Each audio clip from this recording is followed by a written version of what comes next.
Right, Chrysler has already gone under, and General Motors is sinking fast. Is the auto industry doomed for an all-out collapse? Or will there be a possible deal between Chrysler and Fiat?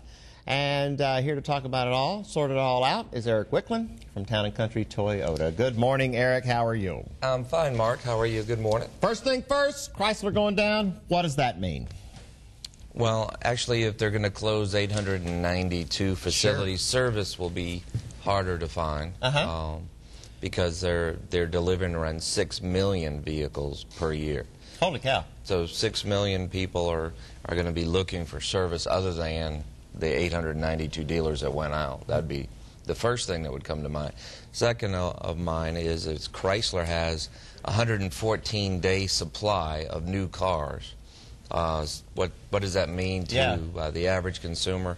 They have 4 or 5 months worth of cars that are made sitting there. As a manufacturer, as a side note, you make money when you sell the car to a dealer. So if there are less dealers to buy cars, is that a good thing? Well, is this any different? It's not a good thing. Is this any different than like when other cars have gone out of circulation? Oldsmobile,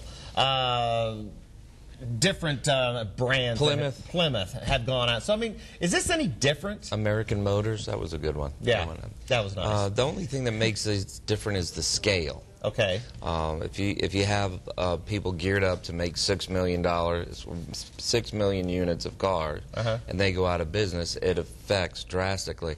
When you switch gears and you go to General Motors, for example, they make even more cars than that. They're shutting down 1,100 dealers this round. By the end of next year, it'll be another 800 dealers for General Motors that'll be going out of business. Those people will be looking for service.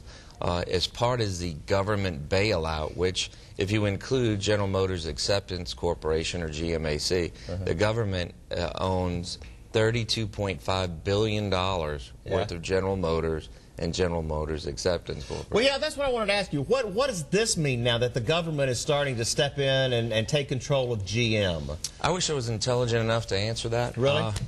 Because as you know, General Motors has 70% of it owned by the government motors, GMs, and then the other 20% is owned by the United Auto Workers as part of their restructuring of their pensions. Right. That left 10% of the company available for sale, and that's really what's forcing it into bankruptcy, is the suppliers that were owed $27 billion declined the offer, and that'll basically put General Motors into bankruptcy.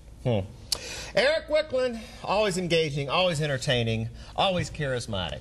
You want to throw it to Tara? We got to go to the forecast on the 4th. I'll throw it to Tara. Good morning, Tara. Good morning to you, Eric. Thanks so much for joining